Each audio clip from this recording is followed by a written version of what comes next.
La iglesia somos tú y yo. Saludos, amada iglesia, bienvenidos a nuestro tiempo de Iglesia Cristiana Confraternidad La Floresta, iglesia virtual, reunión familiar. A los amigos, a las amigas, es un honor tenerles con nosotros. Continuamos inquiriendo, profundizando, avesándonos de un tema tan hermoso como lo es la obra del Espíritu Santo en nuestras vidas, en estos tiempos tan complicados, en estos tiempos tan difíciles.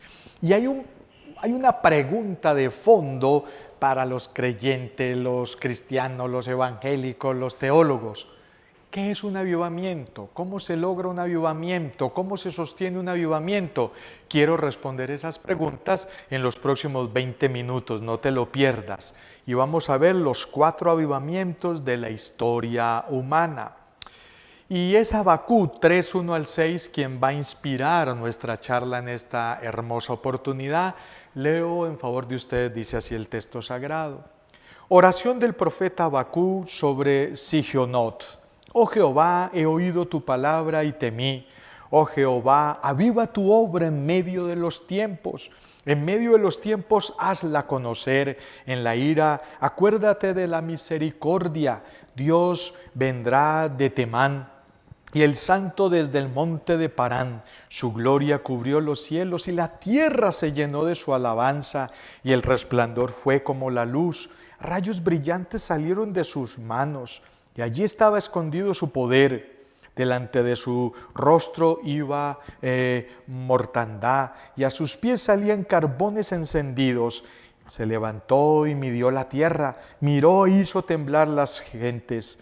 Los montes antiguos fueron desmenuzados, los collados antiguos se humillaron, sus caminos son eternos. Oremos. Señor, gracias por el profeta Habacuc que nos recuerda la grandeza, la gloria y lo potente que eres en tu majestad. Cuando te paras de tu trono, tiemblan las naciones, se esconden los montes, humean, oh Dios, los volcanes. Toda la tierra, toda la creación a una gime y cae de rodillas delante de tu grandeza. Enséñanos en esta oportunidad qué es un avivamiento, cómo alcanzarlo, cómo lograrlo y sobre todo cómo crear un avivamiento en nuestras vidas. En el nombre glorioso de Jesús. Amén. Esa es una de las grandes preguntas de fondo del ser humano. ¿Cómo producir un avivamiento? Y en el original griego, avivamiento es la palabra anasopureo. Denota volver a encender o mantener plenamente encendida una llama, ¿sí? Arriba de vivo, algo vivo, se usa metafóricamente, por lo cual te aconsejo que avives el fuego del don de Dios que está en ti por la imposición de mis manos. Cuando Pablo le escribe a Timoteo en 2 de Timoteo 1:6, aviva. Haz que crezca, sí, haz que se abunde la llama del Espíritu en tu vida, donde el don de Dios es considerado como un fuego que pudiera quedar extinguido por nuestros descuidos.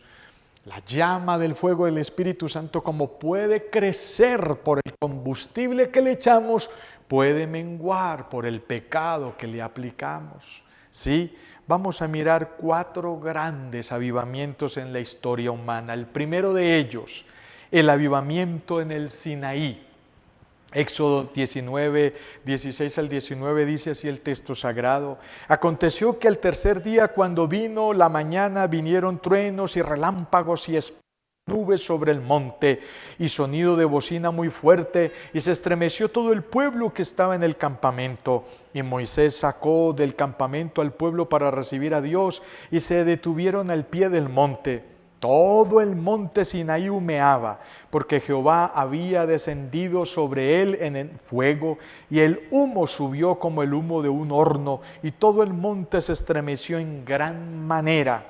Y el sonido de la bocina iba aumentando en extremo. Moisés hablaba y Dios le respondía con voz tronante.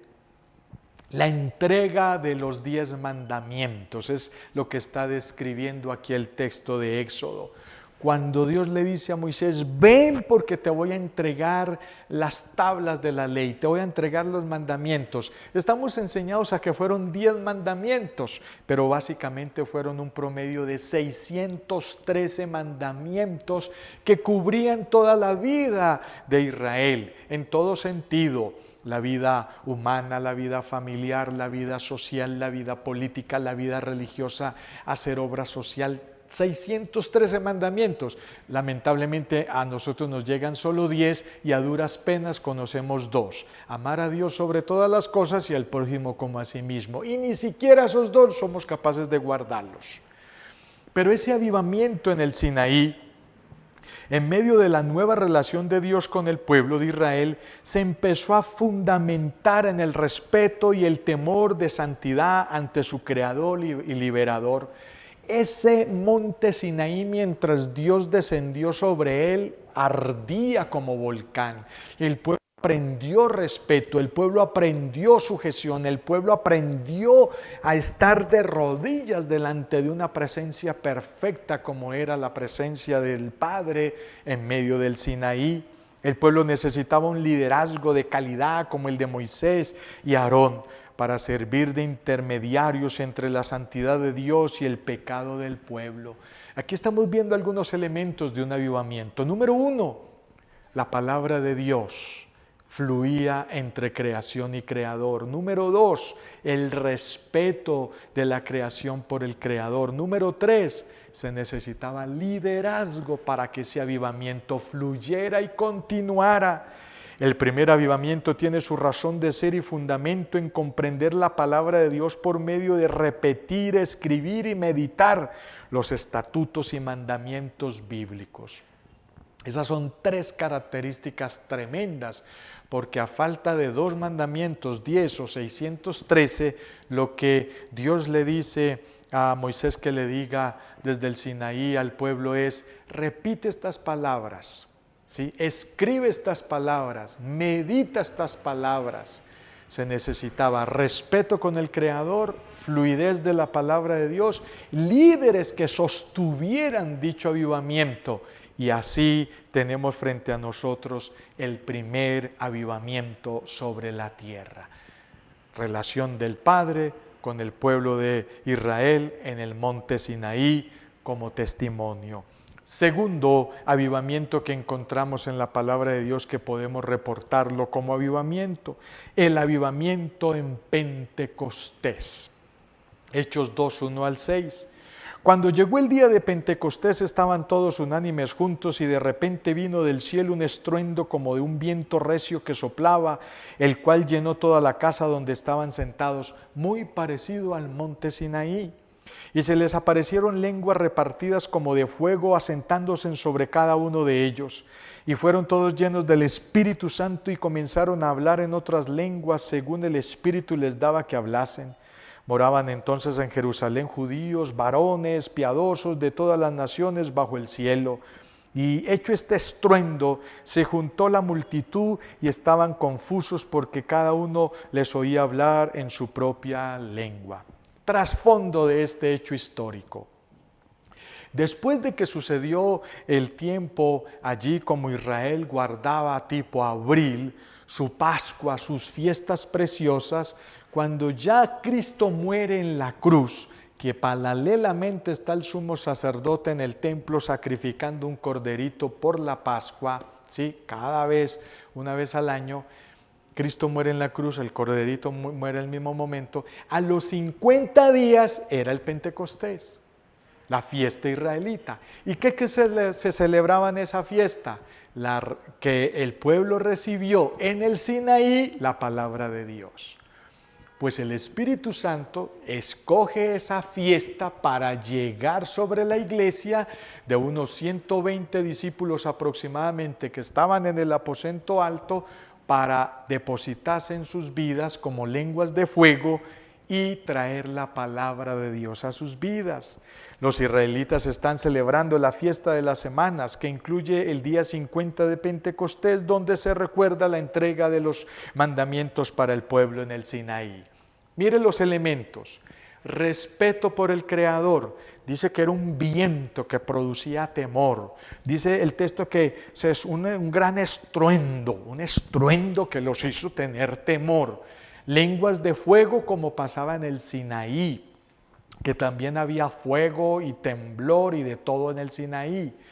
La palabra de Dios yendo y viniendo y liderazgo. Las mismas características del Sinaí en Pentecostés. ¿Sí? Temor al Creador, palabra de Dios, liderazgo para poder seguir llevando la palabra constante. Ahí están esos factores. El Espíritu Santo llega formalmente sobre la iglesia en lenguas de fuego y poniendo la palabra en el corazón para ser proclamada a diferentes idiomas y naciones.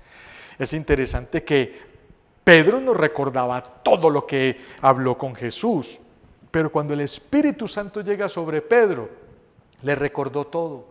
Lo mismo Mateo, lo mismo Juan, lo mismo Santiago. El Espíritu Santo hizo una obra preciosa. Por eso es que tenemos hoy el Nuevo Testamento.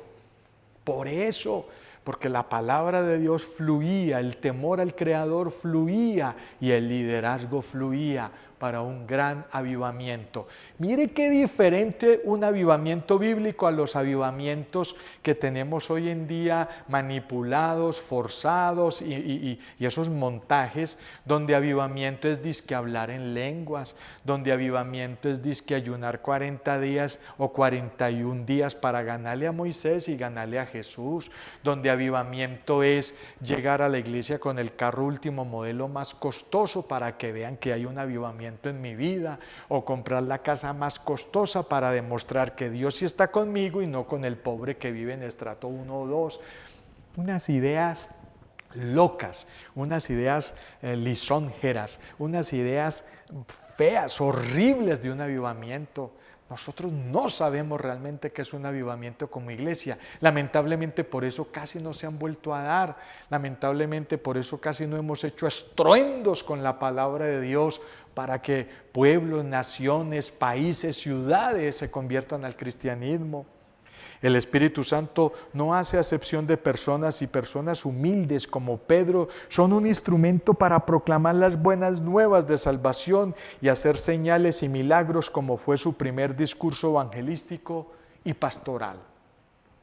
Es interesante que en el aposento allá, el aposento alto que dice Hechos, habían unos 120 discípulos y todos no eran judíos y todos no eran hebreos.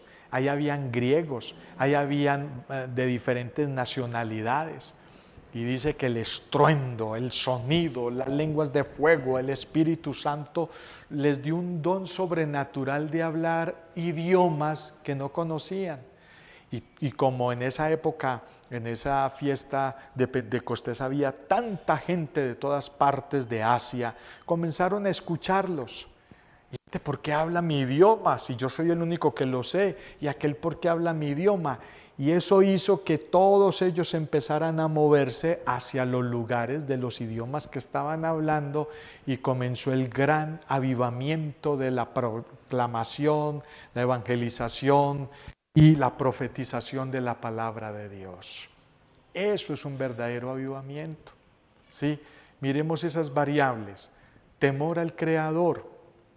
La palabra de Dios fluyendo, la palabra de Dios corriendo en el corazón de las personas y el liderazgo que se necesitaba para que se sostuviera. Qué interesante que es un verdadero avivamiento espiritual.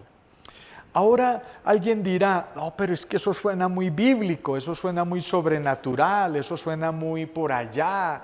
Hoy en día no se puede. Pues te tengo un avivamiento no de nuestra época, pero sí un avivamiento por fuera del contexto Antiguo Testamento, Nuevo Testamento. Y es un avivamiento que se dio después del Pentecostés en 1517. Se llama, o lo llamo el avivamiento de Wittenberg. ¿Sí? Romanos 1, 16, 17, mire lo que dice. Porque no me avergüenzo del Evangelio, porque es poder de Dios para salvación a todo aquel que cree, al judío primeramente y también al griego. Porque en el Evangelio la justicia de Dios se revela por fe y para fe, como está escrito, mas el justo por la fe vivirá. Wittenberg, Alemania, ¿sí? Wittenberg, Alemania, 1517-1516. ¿Qué ocurre? Después de 1200 años de incertidumbre cristiana y esperanza espiritual, un monje agustino llamado Martín Lutero clava en la puerta de madera de Wittenberg, en la universidad, las 95 tesis reformadoras fruto del estudio bíblico. Resulta y acontece que Europa está sumergida en una edad denominada históricamente Edad Media, la Edad Oscura. Europa está sumida en un temor obligado por la iglesia tradicional de la época, donde el que no obedeciera se iba para el purgatorio, donde el que no obedeciera se iba para el infierno, donde el que no obedeciera era excomulgado. Y el pueblo estaba en una tensión, en un miedo horrible, y este monje fraile de los agustinos, Martín Lutero, en medio de todo ese temor, en medio de todo ese conflicto, comienza a estudiar la palabra de Dios en alemán, en su idioma, en el griego, en el hebreo, y comienza a estudiarla, a meditarla, como le pasó a Moisés con el Padre, como le pasó a la iglesia primitiva con el Espíritu Santo en Pentecostés. Y estudiando la palabra del Señor se encontró con ese versículo 17, o lo escribe leyendo el Antiguo Testamento, porque el Evangelio de la justicia de Dios se revela por fe, por doctrina y para doctrina, como está escrito, mas el justo por la doctrina de Dios vivirá. Entonces, Martín Lutero entiende que no eran la teología de la iglesia tradicional de esa época, que no era la religión, que no eran los hechizos, que no eran los problemas de la época, no, que lo que realmente uno tenía que seguir era la palabra de Dios. Y mire lo que él hace. De las cosas que hace Martín Lutero es traducir el Nuevo Testamento del griego al alemán, el Antiguo Testamento del hebreo al alemán, y le entregó la Biblia al pueblo. Tenga para que estudien, tenga para que mediten la palabra de Dios en su idioma natal, y eso comenzó a producir un gran avivamiento en la edad de 1517 hasta nuestra época. A eso se sumó el invento de la imprenta por Gutenberg, ¿sí? Se inventa la imprenta en términos de hacerlo de manera sistemática, de manera industrial, y se comienza a producir el primer pasquín que publicó a nivel de Europa Gutenberg, fue las 95 tesis de Lutero. Lutero comenzó a escribir, a explicarle a la iglesia tradicional, a los políticos de su época, los principios para ser excelentes creyentes, excelentes cristianos, excelentes moralistas, buscando de Dios. Y lo persiguieron, lo llevaron ante papados, ante reuniones, concilios y de todo. Y lo que dice Lutero es: yo no me voy a ir en contra de mi conciencia y de mi moral. Ustedes me sacan autoridades de aquello, de aquel tipo, religiosas, para decir que yo estoy equivocado. Mi mayor autoridad es San Pablo. Y cuando él les dice eso, los deja sin piso, porque la iglesia de esa época no podía decir que tenía una autoridad mayor que Pablo. Y les cita Romanos 1, 16, 17. Y la palabra fe ahí es pistis. Uno puede leer así: porque el Evangelio, la justicia de Dios se revela por la doctrina y para la doctrina, como está escrito, mas el justo por la doctrina, por la pistis, vivirá. Todo este proceso tiene su base en el estudio serio y profundo de la palabra de Dios en idiomas originales y entregándolo al pueblo en su idioma natal. ¿Cómo nace el gran avivamiento de Wittenberg? Nace por temor al Creador. Este monje respeta a su Creador, respeta al Padre, respeta a Cristo, respeta al Espíritu Santo, y empieza a estudiar la palabra de Dios. Y se mezclan las mismas variables del Sinaí, las mismas variables de Pentecostés, y producen el gran avivamiento de 1517 hasta nuestros días, con impactos misioneros, países siendo misioneros, familias, hombres, mujeres, yendo a predicar el Evangelio a todas partes. Entender y practicar la fe emuná del Antiguo Testamento y la fe pistis del Nuevo Testamento es la base para un verdadero avivamiento personal. Pero hoy en día, ¿qué pasa? Hoy en día las personas quieren tener un avivamiento en su vida sin saberse un solo versículo de memoria. Hoy en día las personas quieren tener un avivamiento en su vida sin ni siquiera tener temor delante de Dios. Hoy en día la gente quiere tener un avivamiento en su vida cuando ni siquiera salen a compartir, testificar de la obra de Dios en sus vidas. Por eso el último punto que quiero hablar es el avivamiento en nuestros corazones.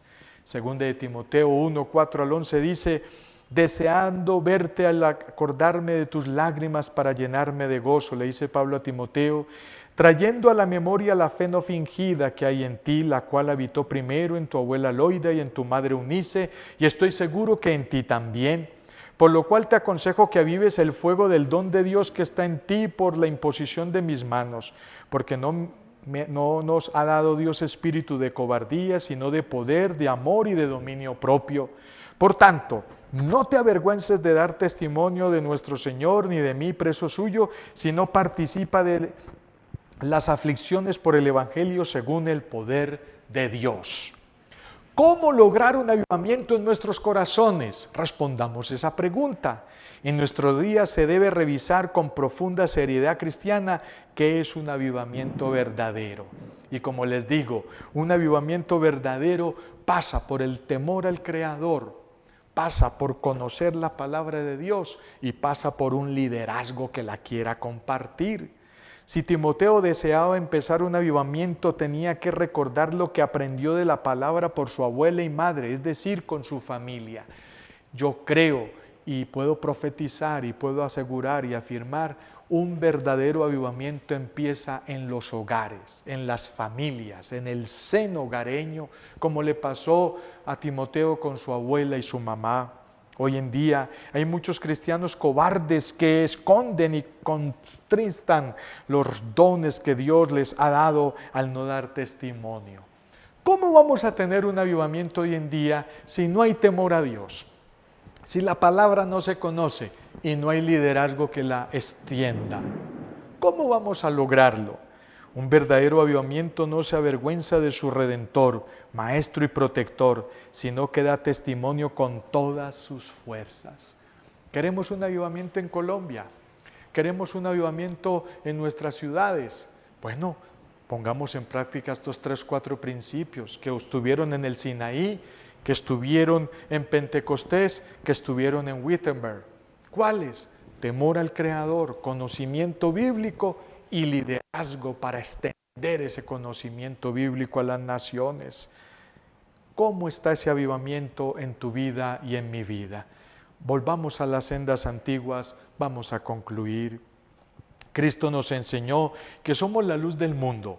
Y según la definición de avivamiento, debemos levantar y mostrar el fuego del Espíritu Santo que empieza con, primero, un temor santo. Continúa con, segundo, obediencia y proclamación de la palabra. Tercero, el estudio de la palabra. Y termina 4, con la esperanza testimonial de una fe emuná doctrinal de sana doctrina de liderazgo. Segundo, hoy estamos viviendo tiempos muy difíciles, escatológicos, y la última oportunidad para impactar al mundo con un avivamiento se está terminando, pero empieza en nuestros corazones, nuestra familia y la iglesia a la que asisto. Necesitamos desarrollar una relación muy íntima con el Espíritu Santo y conocer los dones que Dios nos ha dado para dar comienzo a un avivamiento que glorifique a Dios de forma integral y no un mal testimonio que profane el nombre de Dios. Características de un gran avivamiento personal, familiar, empresarial, ciudadano, etc. Temor al Creador, palabra de Dios que fluye, liderazgo que la lleva y la trae. No olvidemos pues que el Espíritu Santo es nuestra esperanza, las arras de nuestra esperanza, el anillo que nos entregó Cristo de que Él va a cumplirle a su novia. No olvidemos pues que el Espíritu Santo quiere bendecir tu carácter. No importa si eres sanguíneo, colérico, flemático, melancólico. Quiere tus debilidades para mejorarlas y corregirlas y tus fortalezas para aprovecharlas. No olvidemos que el Espíritu Santo quiere santificar el edificio de nuestra vida, siendo el primer piso las emociones, santificarlas con el fruto del Espíritu Santo, el segundo piso la razón para santificarlo con la palabra de Dios y el tercer piso lo que hacemos con los dones y talentos. El Espíritu Santo está para ayudarnos, está para consolarnos, está para guiarnos, está para prepararnos para la segunda venida de Cristo y llevarnos como una preciosa novia ataviada a las bodas del Cordero. Vamos a orar y que el Espíritu Santo tenga misericordia de nosotros. Señor, gracias. Gracias por tu palabra. Gracias por todo lo que hemos aprendido, por todo lo que hemos entendido de tu voluntad. Síguenos hablando, edificando, consolando y exhortando, y que el buen Espíritu Santo produzca un avivamiento en mi vida, en mi familia, en mi empresa, en mi iglesia, en mi ciudad, en mi país. Quedamos con la bendición del Padre, del Hijo y del Espíritu Santo en el glorioso nombre de Cristo Jesús. Amén y amén. Dios les bendiga. Gracias por esta oportunidad. Hasta una próxima. Dios les bendiga.